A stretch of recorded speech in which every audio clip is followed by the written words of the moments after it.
5. বাওনাৰ দৰে প্ৰাণীকেইটাৰ জ্ঞান ঘূৰি অহাৰ পূৰ্বে অৰিজিতে সিহঁতৰ কাণত অডিঅ' থট ট্ৰেন্সক্ৰিপশ্যন যন্ত্ৰৰ হেডফোন পিন্ধাই দিলে।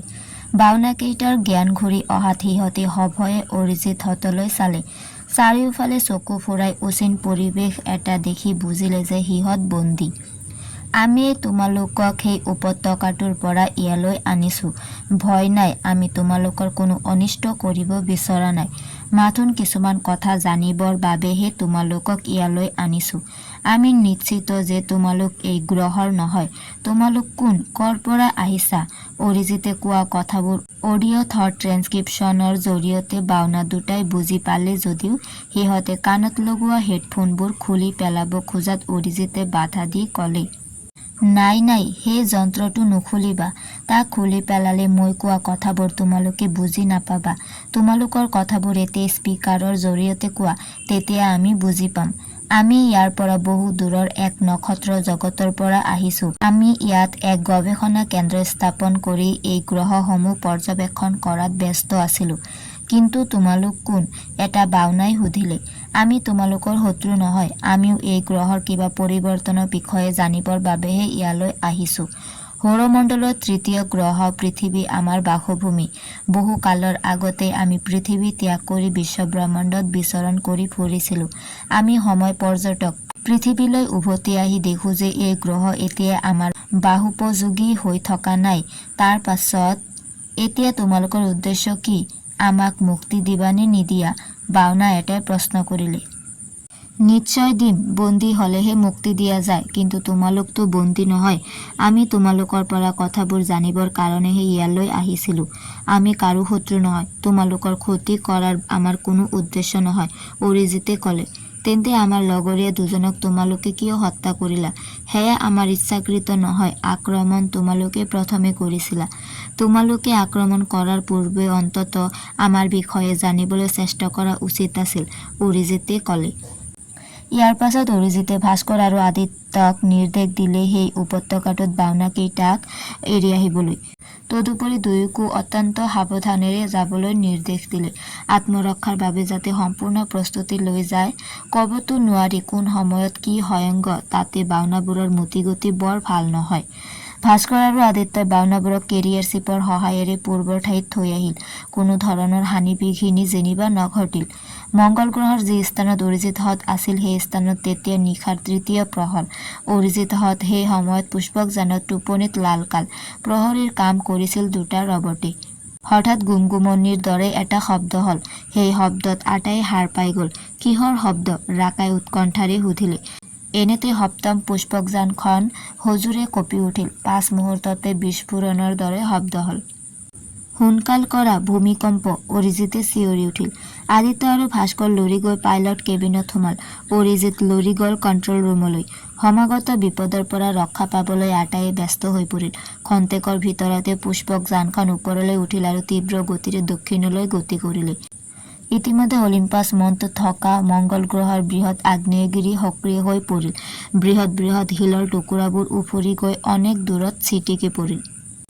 দূৰৰ পৰা অৰিজিতহঁতে ভীষণ পৰ্দাত মংগল গ্ৰহৰ ক্ৰিয়া প্ৰতিক্ৰিয়াবোৰ চাই থাকিল। কি সাংঘাতিক ভূমিকম্প, আদিত্যই ক'লে। ভূমিকম্প নহয়, মংগল কম্প বুলি কোৱা। অৰিজিতৰ কথাত আটাইয়ে হাঁহিলে। ভিনগ্ৰহৰ সেই বাওনাবোৰে এই দুৰ্যোগৰ পৰা ৰেহাই পালে নে চাগৈ? অলকে সুধিলে। সম্ভৱ কোনোৱেই ৰক্ষা নপৰিল, অৰিজিতে এটা দীঘল হুমুনিয়াহ এৰি ক'লে। আমি এতিয়া কি কৰা উচিত? পৃথিৱীলৈ উভতি যাম নে? আদিত্যই প্ৰশ্ন কৰিলে। আমি এতিয়া বৃহস্পতি গ্ৰহ অভিমুখে যাত্ৰা কৰিম, অৰিজিতে হাঁহি ক'লে। মংগলৰ পৰৱৰ্তী গ্ৰহ বৃহস্পতি? ৰাকাই অৰিজিতলৈ চাই প্ৰশ্ন কৰিলে। মংগলৰ পিছতে বৃহস্পতি, অৰিজিতে মূৰ দুপিয়াই ক'লে। কিছু সময় আটাইয়ে মৌন হৈ ৰ'ল। কণ্ট্ৰল ৰুমৰ ভীষণ পৰ্দাত মংগল গ্ৰহটোলৈ চাই ৰ'ল। গ্ৰহটোৰ বুকুত যেন মহাপ্ৰলয় ঘটিছে। এটা সময়ত ভীষণ পৰ্দাৰ পৰা গ্ৰহটো অদৃশ্য হৈ গ'ল। মংগলৰ চিন্তা বাদ দিয়া এতিয়া। আমি এতিয়া যি গ্ৰহত পদাৰ্পণ কৰিম সেই গ্ৰহৰ কথা চিন্তা কৰা, এই বুলি অৰিজিতে ৰাকালৈ চাই ক'লে। বৃহস্পতিৰ বিষয়ে মই তোমাক ইতিপূৰ্বে কৈছোঁ। এই গ্ৰহ সৌৰজগতৰ আটাইতকৈ ডাঙৰ গ্ৰহ। গ্ৰহটোৰ ব্যাস হৈছে 1,42,800 কিলোমিটাৰ, অৰ্থাৎ আমাৰ পৃথিৱীতকৈ 11 গুণ ডাঙৰ। সূৰ্যৰ চাৰিওফালে ঘূৰোতে ইয়াৰ সময় লাগে 119 বছৰ। কিন্তু তাত এদিন এৰাতি হ'বলৈ 10 ঘণ্টাতকৈও কম সময় লাগে। আটাইতকৈ আচৰিত কথা কি জানা ৰাকা? কি? ৰাকাই আগ্ৰহেৰে সুধিলে। আমাৰ পৃথিৱীৰ আকাশত এটা চন্দ্ৰইহে বিচৰণ কৰি ফুৰে। 12টা চন্দ্ৰই বৃহস্পতিৰ আকাশত বিচৰণ কৰি থাকে। বৃহস্পতিৰ আকাশত নিশা যেতিয়া একেলগে 12টা চন্দ্ৰই ভুমুকি মাৰিব তেতিয়া কেনে লাগিব ভাবাচোন। সিহঁতৰ পৰিভ্ৰমণকাল পৃথক পৃথক হ'লে একেলগে আটাইকেইটা চন্দ্ৰই ভুমুকি নামাৰিবও পাৰে, লাহেকৈ ক'লে ভাস্কৰে। ঠিকেই, অৰিজিতে হাঁহি এটা মাৰি ক'লে। এই গ্ৰহবোৰ বৰ ডাঙৰ নেকি? ৰাকাই পুনৰ সুধিলে। উপগ্ৰহৰ বাহিৰেও আৰু অনেক সুৰা সুৰা গ্ৰহাণুপুঞ্জই বৃহস্পতিক প্ৰদক্ষিণ কৰি আছে। আয়ু নাম উপগ্ৰহটো বৃহস্পতিৰ আটাইতকৈ ওচৰৰে প্ৰদক্ষিণ কৰি আছে। আয়ু নামৰ উপগ্ৰহটো বৃহস্পতিৰ আটাইতকৈ ওচৰৰ আৰু ডাঙৰ উপগ্ৰহ। ইয়াৰ পিছৰ উপগ্ৰহটোৰ নাম হৈছে ইউৰোপা, তাৰ পিছত গানিমেড আৰু আটাইতকৈ দূৰৰ উপগ্ৰহটোৰ নাম হৈছে কেলিষ্টো। পৃথিৱীৰ সপ্তদশ শতাব্দীত গেলিলিও নামৰ এজন বিজ্ঞানীয়ে প্ৰথম 4টা উপগ্ৰহ আৱিষ্কাৰ কৰে। বৃহস্পতি গ্ৰহত প্ৰাণী থকাৰ প্ৰমাণ আছেনে? ৰাকাই সুধিলে। সম্ভৱ নাই, কাৰণ গ্ৰহটো হাইড্ৰজেন আৰু হিলিয়াম গেছেৰে পৰিপূৰ্ণ, ভাস্কৰে ক'লে। তেন্তে সেই গ্ৰহত নমাৰ ইচ্ছা মোৰ একেবাৰেই নাই। কথাষাৰ কোৱাৰ লগে লগে আটাই অবাক বিস্ময়েৰে ৰাকালৈ চালে। কি কৰিব সেইটো গ্ৰহত নামি? যিটো গ্ৰহত প্ৰাণী নাই, গছ-গছনি নাই, সেই শুকান নিৰহ গ্ৰহ এটাত নামি কি কৰিব? মংগল গ্ৰহৰ দৰে একে অৱস্থা হ'ব, ৰাকাই পুনৰ ক'লে। আমি তাত অৱতৰণ নকৰোঁ ৰাকা, কেৱল উপৰিভাগ পৰিদৰ্শন কৰি আঁতৰি যাম, অৰিজিতে ক'লে। বৃহস্পতি গ্ৰহত পূৰ্বে পৃথিৱীৰ পৰা কোনোবাই পদাৰ্পণ কৰিছিল নে? ৰাকাই সুধিলে। কৰিছিল। 2020 চনত পৃথিৱীৰ কেইজনমান বিজ্ঞানীয়ে সেই গ্ৰহত পদাৰ্পণ কৰিছিল। কিন্তু দুৰ্ভাগ্যবশত পৃথিৱীলৈ তেওঁলোক উভতি অহাৰ পথত এক ভয়ংকৰ দুৰ্ঘটনাৰ মুখামুখি হৈ মহাশূন্যতে নিশ্চিহ্ন হৈ থাকে। পুষ্পক বিমানখন ধীৰ বেগেৰে আগবাঢ়িছিল। বলা ৰাকা, আমি ভিছন পৰ্দাত বৃহস্পতি গ্ৰহটোক লক্ষ্য কৰোঁ, অৰিজিতে ক'লে। অত্যন্ত কৌতূহলেৰে ৰাকাই গ্ৰহটো লক্ষ্য কৰিলে। ধীৰে ধীৰে গ্ৰহটো স্পষ্ট হৈ আহিল। গ্ৰহটোৰ বুকুত মাজে মাজে সমতল আৰু ঠায়ে ঠায়ে সৰু বৰ পাহাৰ কিছুমান দুয়োৰে চকুত পৰিল। পাহাৰৰ গাবোৰ হেলনীয়া নহয়, যথেষ্ট থিয়। নানান ৰং আৰু আকাৰৰ শিল পাহাৰবোৰত জিলিকি আছিল। চাওঁতে চাওঁতে গ্ৰহটোৰ বুকুত বিশাল মৰুভূমিৰ দৰে ৰংচোৱা বৰণৰ ঠাই এখণ্ড দুয়োৰে ভিছন পৰ্দাত দেখা পালে। এয়া কি? এইডোখৰ কি ঠাই? বিশাল মংগল গ্ৰহত পোৱাৰ দৰে ৰংচোৱা ধূলিৰে ভৰা অঞ্চল নহয়তো? এনেতে ভাস্কৰে আহি সন্দেহেৰে সুধিলে। হয়তো হ'বও পাৰে, অৰিজিতে ক'লে। কিছু সময়ৰ পাছতে কণ্ট্ৰল ৰুমৰ ভিতৰলৈ অলক, গৌতম আৰু আদিত্যও সোমাই আহিল। বৃহস্পতিৰ বুকুত এটা ৰঙা দাগ থকাৰ কথা আমি আটাইয়ে জানো। মোৰ বিশ্বাস এই ৰংচোৱা বিস্তীৰ্ণ অঞ্চলটোৱে সেই ৰঙা দাগ হ'ব, অৰিজিতে পুনৰ ক'লে। আমাৰ যানখন এই অঞ্চলতে অৱতৰণ কৰামনে ছাৰ? আদিত্যই সুধিলে। বৃহস্পতি গ্ৰহত আমি অৱতৰণ নকৰোঁ। আমি সৌৰজগতৰ পৰা বহু দূৰলৈ গুচি যাওঁ ব'লা, য'ত প্ৰাণৰ সন্ধান আছে, সজীৱতা আছে, হাঁহি আনন্দ আছে, সুখ দুখ আছে। অৰিজিতৰ কথাত ৰাকাই আনন্দিত হৈ চিঞৰি উঠিল। ময়ো তাকে কওঁ। অৰিজিতে হাঁহিলে। আদিত্যই একান্ত মনে ডায়েৰী লিখাত ব্যস্ত। অৰিজিতো যাত্ৰা পথৰ কিবা অংক কৰাত ব্যস্ত। কাষতে থিয় হৈ আছে ভাস্কৰ, অলক। অৰিজিতে মাত লগালে। পাইলট কেবিনৰ পৰা অলক ওলাই আহিল। আমাৰ যানখন এতিয়া কোনফালে আগবাঢ়িছে? অৰিজিতে সুধিলে। ডাঙৰ নক্ষত্ৰৰ অভিমুখে, অলকে উত্তৰ দিলে। সাৱধান কিন্তু, আমাৰ যাত্ৰা পথ যদি এক চুলিমানো ইফাল সিফাল হয় আমি মহাশূন্যত হেৰাই যাম, অৰিজিতে ক'লে। অলকে মূৰ দুপিয়াই পুনৰ গৈ পাইলট কেবিনত সোমাল। টাইম কনভাৰ্চন মিটাৰটো চাই আহাচোন ভাৰ্গৱ, আমি বৃহস্পতি গ্ৰহৰ পৰা আঁতৰি অহা কিমান সময় হ'ল চোৱা যাওক, অৰিজিতে এইবাৰ ভাস্কৰক ক'লে। ভাস্কৰ আঁতৰি গ'ল। খন্তেক পাছতে পুনৰ আহি ক'লে, 22,000 অৰ্থাৎ আমাৰ পৃথিৱীলৈ 2.5 বছৰ ছাৰ। এনেতে উধাটো খাই গৌতম অৰিজিতৰ ওচৰত উপস্থিত হ'ল। অৰিজিতে প্ৰশ্নবোধক দৃষ্টিৰে গৌতমলৈ চালে। ছাৰ, আমাৰ পুষ্পকৰ গতিবেগ অকস্মাৎ প্ৰচণ্ড গতিৰে বাঢ়ি গৈছে। পোহৰৰ গতিৰ 83 ভাগ বেগেৰে আগবাঢ়িছে আমাৰ মহাকাশযান। গৌতমৰ চকুৱে মুখে উদ্বিগ্নতাৰ ছাপ। অৰিজিত লগে লগে উঠি পাইলট কেবিনত সোমাল। পিছে পিছে বাকী কেইজনো গ'ল। কি হ'ল অলক? অৰিজিতে উৎকণ্ঠাৰে সুধিলে। সৌৰজগতৰ 2.3 পোহৰ বছৰৰ দূৰৰ সেই সৰু কলা আঙুঠিটোৰ ফালে আগবাঢ়িছে আমাৰ মহাকাশযান। আঙুঠি অৰিজিত আচৰিত হ'ল। আঙুঠি মানে এটা সুৰংগ ছাৰ। সেই সুৰংগৰ মাজেৰে আমাৰ মহাকাশযান পাৰ কৰি নিনিলে ধ্বংস প্ৰায় নিশ্চিত, অলোকে ক'লে। মহাকাশত হঠাৎ এই সুৰংগ আহিল ক'ৰ পৰা? অবাক হৈ ৰাকাই প্ৰশ্ন কৰিলে। মহাবিশ্বত এনে অন্ধকাৰ সুৰংগ অনেক আছে। এতিয়া এই সুৰংগটো অতিক্ৰম কৰাটোহে কথা। এটা ডাঙৰ পৰীক্ষা আমাৰ বাবে, অৰিজিতে ক'লে। খন্তেক পাছতে ঘন কলা অন্ধকাৰৰ মাজত মহাকাশযানখন সোমাই পৰিল। কেতিয়া যে সেই সুৰংগৰ আকৰ্ষণত মহাকাশযানখন সোমাল কোনোৱে ততকে ধৰিব নোৱাৰিলে। চিৰ জ্যোতিৰ্ময় নক্ষত্ৰলোক যেন ম্লান হৈ গ'ল হঠাৎ। ভয়ংকৰ অন্ধকাৰে মহাকাশযানখন গ্ৰাস কৰি পেলালে। কেইটামান মুহূৰ্ত মাত্ৰ, খন্তেক পাছতে হঠাৎ পুনৰ দেখা গ'ল নক্ষত্ৰ খচিত মহাকাশ। হুৱে বায়ে আগে পিছে অসংখ্য তৰা চকুত পৰিল আটাইৰে। আটাইবোৰ তৰাই ঘোৰ ৰঙা বৰণৰ। সৌৰজগতৰ পৰা আমি এতিয়া কিমান দূৰত? অৰিজিতে সুধিলে। 40,000 পোহৰ বছৰ দূৰত, অলোকে ক'লে। গতিবেগ এতিয়া নিয়ন্ত্ৰণ কৰা, অৰিজিতে নিৰ্দেশ দিলে। ছাৰ বাইনকুলাৰ লৈ সন্মুখলৈ চাওক, অদ্ভুত বস্তু এটা দেখিছো, হঠাৎ গৌতমে চিঞৰি উঠিল। অৰিজিতে লগে লগে বাইনকুলাৰটো লৈ সন্মুখলৈ চালে। ৰঙা বৰণৰ নক্ষত্ৰ এটা চকুত পৰিল। নক্ষত্ৰটোৰ বুকুত কেইটামান কলা বিন্দু লাহে লাহে সোঁফালৰ পৰা বাওঁফালে যোৱা দেখিলে। 4টা গ্ৰহ, অৰিজিতে চিঞৰি উঠিল। স্পষ্টকৈ দেখা পাইছো। কিন্তু ছাৰ, এয়া আমি ক'ত পালোহি? আদিত্যই ভয়াৰ্ত চাৱনিৰে বাহিৰলৈ চাই সুধিলে। ভয় নাই আদিত্য, আমি এতিয়াও ছায়াপথৰ সীমাৰ ভিতৰতে আছো, অৰিজিতে হাঁহি ক'লে। হোৱা চাওক, স্কৰপিও অৰ্থাৎ বৃশ্চিক ৰাশি। তাৰ পাছত সৌ ৰঙা তৰাটোৱে জ্যেষ্ঠা। এতিয়া আমি M80 নক্ষত্ৰপুঞ্জৰ মাজত। এই বুলি অৰিজিতে ৰঙা নক্ষত্ৰটোৰ গ্ৰহকেইটা খুটিয়াই খুটিয়াই চালে। ইয়াৰ কোনোবা গ্ৰহত নমাৰ কথা চিন্তা কৰিছে নেকি ছাৰ? আদিত্যই সুধিলে। তাকে চাইছো, জীৱৰ সন্ধান যিটো গ্ৰহতে পাম সেইটো গ্ৰহতে নামিম। পুষ্পক যানখনে এটা গ্ৰহক লক্ষ্য কৰি আগুৱাই গৈ থাকিল। হঠাৎ আটাইৰে মুখত হাঁহি বিৰিঙি উঠিল। গ্ৰহটো আটাইয়ে ভালদৰে পৰ্যবেক্ষণ কৰিলে। গ্ৰহৰ বুকুত অসংখ্য নদ নদী, সমুদ্ৰ পৰ্বতৰ আভাস পোৱা গ'ল।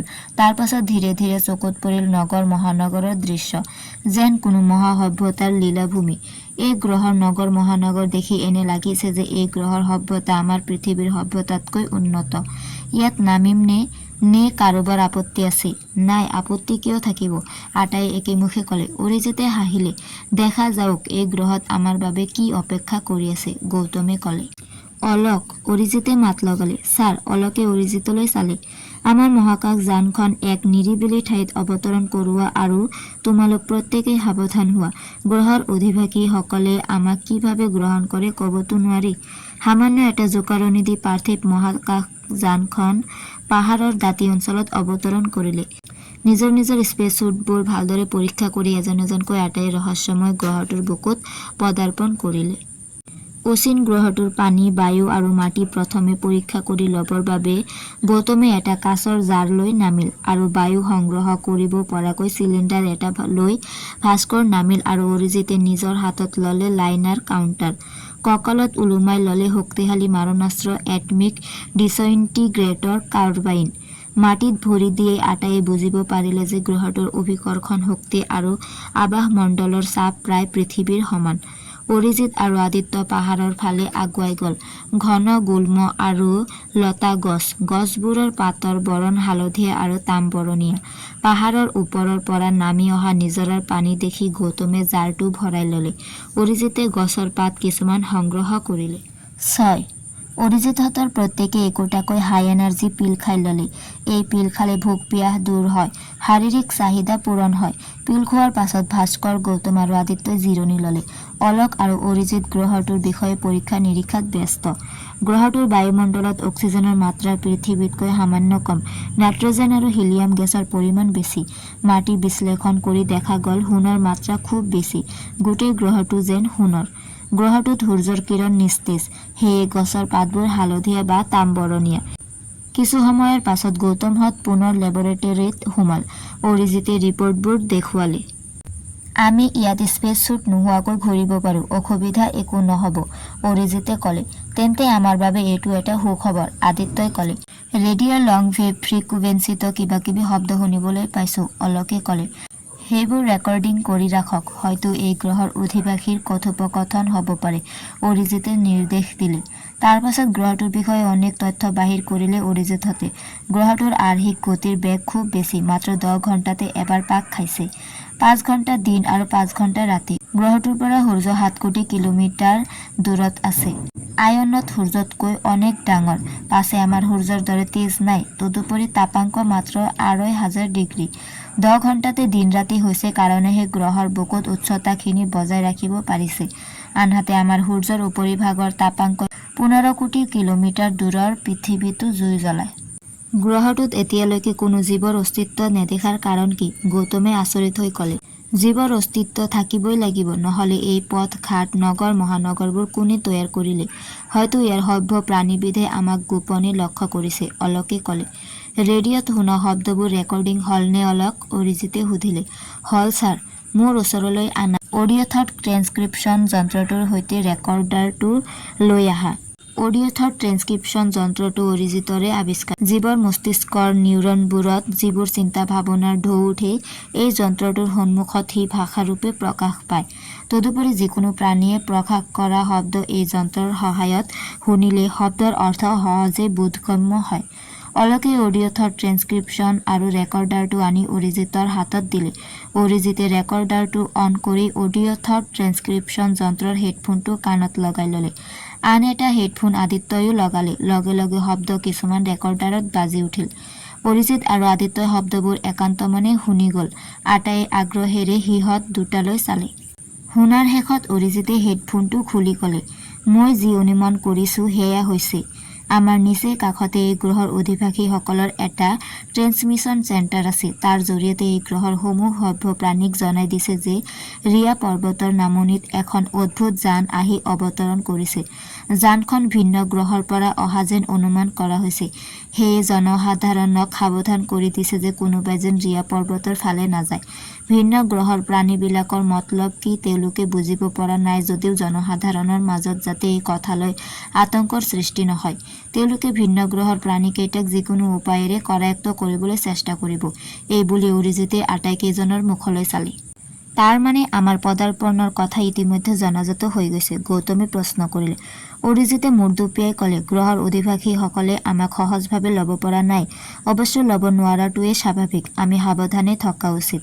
এই পৰ্বতটোৰ নাম ৰিয়া। গ্ৰহটোৰ নাম বা কি? আদিত্যই প্ৰশ্ন কৰিলে। শীঘ্ৰেই জনা যাব, লাহেকৈ ক'লে অৰিজিতে। এটা সময়ত গ্ৰহটোৰ বুকুলৈ সন্ধ্যা নামিল। অৰিজিত আৰু আদিত্য দুয়ো কেৰিয়াৰ শ্বিপ এখনত উঠি গ্ৰহটো পৰ্যবেক্ষণ কৰাৰ উদ্দেশ্য পূব দিশে আগবাঢ়িল। অৰিজিতে কোনো উত্তৰ নিদি চকুত বাইনকুলাৰ লগাই একান্তমনে চাৰিওফালে চাই গ'ল। গ্ৰহৰ বুকুত এঠাইত শাৰী শাৰী পোহৰ দেখা গ'ল। বিজুলী চাকিতকৈও বেছি উজ্জ্বল। বহু ঠাইজুৰি থকা পোহৰখিনি একুৰা প্ৰচণ্ড জুইৰ দৰে লাগিছিল। মহানগৰীখন এনেদৰে পোহৰাই ৰখা পোহৰৰ উৎস নিশ্চয় বিজুলী নহয়। এনে চকু চাট মাৰি ধৰা পোহৰৰ উৎস নিশ্চয় আন কিবা হ'ব লাগিব, অৰিজিতে ক'লে। কেৰিয়াৰ শ্বিপখন আহি ইতিমধ্যে মহানগৰৰ সোমাজত শূন্যতে ওলমি ৰ'ল। দিনতকৈ উজ্জ্বল পোহৰত মহানগৰীখনৰ আলিবাট ঘৰদুৱাৰ আদি স্পষ্ট দেখা গৈছিল। এয়া যেন এক মহাসভ্যতাৰ লীলাভূমি। শৃংখলাবদ্ধভাৱে তৈয়াৰ কৰা হৈছে ঘৰদুৱাৰ আলিবাট, কিন্তু কতো জীৱৰ সন্ধান পোৱা নগ'ল। বৃহৎ বৃহৎ বিভিন্ন আকৃতিৰ প্ৰাসাদবোৰ চালে চকুৰোৱা। আচৰিত, কতো একো জীৱৰ সন্ধান নাই। অথচ অৰিজিত আচৰিত হ'ল। কেৰিয়াৰ শ্বিপখন মহানগৰীৰ চাৰিওকাষে কেইপাকমান ঘূৰি পুনৰ কিছুদূৰ আগুৱাই গ'ল। মহানগৰী অতিক্ৰম কৰাৰ পাছতে এখন বিশাল অৰণ্যৰ ওপৰেদি যাবলৈ ধৰিলে সৰু কেৰিয়াৰ শ্বিপখন। তাৰ পাছতে পাহাৰ পৰ্বত মৰুভূমি সাগৰ এইবোৰৰ যেন শেষ নাই। কতো আৰু এখন নগৰ বা মহানগৰ দেখা পোৱা নগ'ল। কেৰিয়াৰ শ্বিপখন পুনৰ ঘূৰি আহিল মহানগৰীৰ বুকুলৈ। কোনো প্ৰাণী নেদেখাৰ কাৰণটো কি? ইয়াত কোনো প্ৰাণী নাই নেকি? নে আমি কোনো যাদুকৰৰ দেশত প্ৰৱেশ কৰিছোঁ? আদিত্যই আচৰিত হৈ ক'লে। তেন্তে প্ৰাণীবোৰ ক'ত? মহানগৰী আছে, ঘৰদুৱাৰ বাট পথ আছে, উজ্জ্বল আলোকৰে ঘৰদুৱাৰ জলমলাই আছে, অথচ এটি প্ৰাণীৰো দেখাদেখি নাই। কিবা ৰহস্য নিশ্চয় আছে। মহানগৰীৰ বুকুৰ কোনোবা এঠাইত নামি চাওঁ ৰ'বা, অৰিজিতে ক'লে। কিন্তু ছাৰ, অচিন অজান গ্ৰহৰ মহানগৰী এখনত এনেদৰে আমি নমাটো উচিত হ'ব জানো? ভয় কৰিছা? হাঁহি হাঁহি ক'লে অৰিজিতে। তুমিয়েইতো অলপ আগলৈকে এই গ্ৰহৰ প্ৰাণী চাবলৈ ব্যাকুল হৈ পৰিছিলা। অলোকে লাজতে তলমূৰ কৰিলে। ভয় নাই, মোৰ হাতত এটমিক ডিছইণ্টিগ্ৰেটৰ কাৰ্বাইন আছে, যাৰ পুছ বাটন টিপিলেই বাহিৰ হ'ব লেজাৰ বিধতকৈও কোটি কোটি গুণে শক্তিশালী মাৰণ ৰশ্মি, যাৰ আঘাতত যিকোনো প্ৰাণী সি যিমানেই শক্তিশালী নহওক মুহূৰ্তৰ ভিতৰতে পৰমাণুক বিধবস্ত হৈ শূন্যত মিলি যাব। কেৰিয়াৰ চিপখন ক্ৰমাৎ তললৈ নামি আহিল। আদিত্যই উৎকণ্ঠাৰে চাৰিওফালে চকু ফুৰালে। মহানগৰৰ মাজৰ এডোখৰ সামান্য মুকলি ঠাইত কেৰিয়াৰ চিপখন অৱতৰণ কৰিলে। ঠিক সেই সময়তে মহানগৰীৰ কোনোবা এঠাইত ৰৈ ৰৈ চাইৰেনৰ দৰে শব্দ এটা বাজিবলৈ ধৰিলে। এইটো কি শব্দ? আদিত্যই প্ৰশ্নবোধক দৃষ্টিৰে অৰিজিতলৈ চালে। বোধহয় কিবা বিপদ সংকেত। মহানগৰীৰ বাসিন্দাসকলে আমাৰ উপস্থিতিৰ কথা নিশ্চয় গম পাইছে আৰু ইয়াৰ অধিবাসীসকলে সকলোকে সাৱধান কৰি দিছে। আমি এতিয়া কেৰিয়াৰ চিপৰ পৰা বাহিৰ নোহোৱাই ভাল, ছাৰ। যিকোনো সময়তে শত্ৰুৰ অস্ত্ৰই আঘাত কৰিব পাৰে, আদিত্যই ক'লে। অৰিজিতে খন্তেক কিবা চিন্তা কৰিলে। পিছ মুহূৰ্ততে কেৰিয়াৰ চিপ পুনৰ আকাশলৈ উৰিল আৰু পুষ্পকৰ ওচৰ পালেহি। গৌতম, অলক আৰু ভাস্কৰ তিনিও উৎকণ্ঠাৰে অৰিজিত আৰু আদিত্যৰ কাৰণে অপেক্ষা কৰি আছিল। আচৰিত, এনে ৰহস্যময় গ্ৰহ এটা যে থাকিব পাৰে মই ভাবিবই পৰা নাছিলোঁ। প্ৰাণী আছে অথচ দৃষ্টিৰ অগোচৰ। ইয়াৰ প্ৰাণীবোৰ সকলো মায়াবী নেকি একো ধৰিব পৰা নাই। অলক, অৰিজিতে অলকলৈ চাই মাত লগালে। ছাৰ, সাগৰত জীৱৰ কিবা সন্ধান পোৱা গৈছেনে? এক্সামিনাৰ একক সাগৰৰ বুকুৰ পৰা উভতাই অনা হৈছে, ছাৰ। সাগৰৰ ক্ষুদ্ৰাতি ক্ষুদ্ৰ এবিধ জীৱ আৰু কিছুমান উদ্ভিদৰ বাহিৰে একোৰে সন্ধান পোৱা নাই, অলকে ক'লে। বিপ বিপ শব্দটো কাণত পৰাৰ লগে লগে অৰিজিত লৰি গৈ কম্পিউটাৰ ৰুমত সোমাল। ছুইচ কেইটামান অন কৰাৰ লগে লগে কম্পিউটাৰটোৱে যান্ত্ৰিক স্বৰেৰে ক'বলৈ ধৰিলে। টেলি কেমেৰাত এদল পক্ষী মানৱ ধৰা পৰিছে। পক্ষী মানৱ? অৰিজিত আচৰিত হ'ল আৰু লগে লগে টেলি কেমেৰাটো ষ্টাৰ্ট কৰি দি ভিছন পৰ্দাত চাই ৰ'ল। মহানগৰীৰ ওপৰৰ শূন্যক্ষেত্ৰত এদল পক্ষী মানৱ উৰি ফুৰা দেখা গ'ল। আটাইয়ে এই দৃশ্য দেখি অবাক হ'ল। দেহৰ আকৃতি সম্পূৰ্ণ মানুহৰ দৰে। মাথোন পিঠিত এযোৰকৈ পাখি আছে, যাৰ সহায়ত সিহঁতে অনায়াসে উৰি ফুৰিব পাৰে। অৰিজিত লগে লগে এটা কোঠাত সোমাল আৰু লগত কিছু সা-সৰঞ্জাম জেটপেডযোৰ পিন্ধি ল'লে। এই জেটপেডৰ সহায়ত অনায়াসে আকাশত উৰি ফুৰিব পাৰি। মুহূৰ্তৰ ভিতৰতে শ শ কিলোমিটাৰলৈ অতিক্ৰম কৰিব পাৰি। এই জেটপেড অৰিজিতৰ আৱিষ্কাৰ। আপুনি কি কৰিব খুজিছে, ছাৰ? আচৰিত হৈ সুধিলে ভাস্কৰে। টেলিকেমেৰাৰে ইয়াৰ পৰা তোমালোকে মোক মাথো পৰ্যবেক্ষণ কৰা। মই অকলে এই প্ৰাণীবোৰৰ সম্ভেদ লৈ আহোঁ। তোমালোকে কোনো চিন্তা নকৰিবা। কিন্তু আপুনি এনেদৰে অকলে যোৱাটো উচিত নহ'ব, ৰাকাই ক'লে। ভয় নাই, মই সুকলমে ঘূৰি আহিম। ছাৰ, আপুনি কেৰিয়াৰ চিপত গ'লে বেছি নিৰাপদ হ'লহেঁতেন, ভাস্কৰে পুনৰ চিঞৰিলে। নালাগে, জেটপেডেই ভাল, সেইবুলি কৈ অৰিজিত আকাশলৈ উৰা মাৰিলে। ছাৰে এয়া ভাল কাম নকৰিলে, অলকে ক'লে। ভাস্কৰহঁত ভিছন পৰ্দাৰ সন্মুখত বহিল। আদিত্যই কেমেৰাৰ নব ঘূৰালে। ইতিমধ্যে অৰিজিত জেটপেডৰ সহায়ত অনেক দূৰ আগুৱাই গ'ল। মহানগৰীৰ ওচৰ চপাৰ লগে লগে উৰি ফুৰা মানুহবোৰ হঠাৎ নোহোৱা হৈ গ'ল। ক'ত কেনি সোমাল অৰিজিতে তৰ্কিবই নোৱাৰিলে। অৰিজিতে এই প্ৰাণীবিধৰ প্ৰকৃতি বুজিবলৈ টান পালে। হয়তো সিহঁত খুব ভয়াতুৰ নাইবা অত্যন্ত ধূৰ্ত। অৰিজিতহঁতৰ এই গ্ৰহত অৱতৰণ কৰা গ্ৰহটোৰ হিচাপত 2 দিনেই হ'ল। সিহঁতে আক্ৰমণ কৰিব বিচৰা হ'লে নিশ্চয় ইমান সময়ে আক্ৰমণ কৰিলেহেঁতেন। অৰিজিতে ধীৰে ধীৰে ওপৰৰ পৰা মহানগৰীৰ বুকুলৈ নামি আহিল। চাৰিওফালে সাৱধানে দৃষ্টি ঘূৰালে। ক'তো কোনো নাই। হাতত সোণালী ৰঙৰ হিলিয়াম পিষ্টলটো লৈ এটা পথেৰে আগবাঢ়িল। এই পিষ্টলেৰে যিকোনো প্ৰাণীকে সহজে অজ্ঞান কৰিব পাৰি। হঠাৎ অৰিজিতে হু হু শব্দ এটা শুনি পিছলৈ উভতি চালে। দেখা পালে এটা প্ৰকাণ্ড ওখ প্ৰাসাদৰ পৰা প্ৰায় 10-12টা পক্ষী মানৱ অৰিজিতৰ ফালে উৰি আহিছে। সিহঁতৰ প্ৰত্যেকৰে হাতত যাঠিৰ দৰে একোটা দীঘল অস্ত্ৰ। অৰিজিতে ততালিকে ঘূৰি আক্ৰমণ প্ৰতিৰোধ কৰিবলৈ সাজু হ'ল। কিন্তু অৰিজিতৰ চাৰিওফালে অনেক পক্ষী মানৱ উৰি আহিল। সিহঁতে উৰি উৰি তাক ঘেৰি ধৰিছে। অৰিজিতে ঘূৰি ঘূৰি সিহঁতক নিৰীক্ষণ কৰোঁতেই কেইটামান পক্ষী মানৱো চু মাৰি নামি আহি তাৰ দুবাহুত ধৰি ওপৰলৈ তুলি লৈ গ'ল। অৰিজিতে আক্ৰমণ কৰাৰ কোনো সুযোগেই নাপালে। এটা বৃহৎ অট্টালিকাৰ প্ৰকাণ্ড দুৱাৰখন মাজেৰে অৰিজিতক নি সিহঁতে এটা আহল বহল কোঠাত সুমুৱালে। বাহিৰতকৈ কোঠাৰ ভিতৰত পোহৰৰ পৰিমাণ বেছি। কোঠাৰ কাৰুকাৰ্য দেখি অৰিজিত অবাক হ'ল। কোঠাটো গোল নে চাৰিকোণীয়া ভালদৰে লক্ষ্য কৰিও অনুমান কৰিব নোৱাৰিলে। বেৰ মজিয়া আটাইবোৰ এক উজ্জ্বল পদাৰ্থৰে নিৰ্মিত। হয়তো বেৰবোৰত এনে কিবা উজ্জ্বল পদাৰ্থ আছে যি নিজে পোহৰ বিকিৰণ কৰে। কোঠাৰ মাজভাগতে এখন উচ্চ আসনত পক্ষী মানৱবোৰৰ দলনেতা বহি আছিল। পক্ষী মানৱবোৰে অৰিজিতক নি তেওঁৰ সন্মুখত উপস্থিত কৰাৰ লগে লগে দল নেতাজনে অৰিজিতক নিচেই কাষৰ পৰা ঘূৰি ঘূৰি চাবলৈ ধৰিলে আৰু আনবোৰক উদ্দেশ্যি কিবা ক'লে। অৰিজিতে এটা শব্দও বুজি নাপালে, কিন্তু অৰিজিতৰ বুকুত থকা লকেটৰ দৰে মিনিয়েচাৰ ৰেডিঅ' ট্ৰেন্সমিটাৰৰ জৰিয়তে সেই শব্দবোৰ পুষ্পকজানৰ ৰেডিঅ'ত ধৰা পৰিল। গৌতমহঁতে ততালিকে পক্ষী মানৱৰ কথাবোৰ থট ট্ৰেন্সক্ৰিপশ্যন যন্ত্ৰৰ সহায়ত অনুবাদ কৰি ল'লে। ইতিমধ্যে পক্ষী মানৱবোৰে অৰিজিতক এক বন্দীশাললৈ লৈ গ'ল।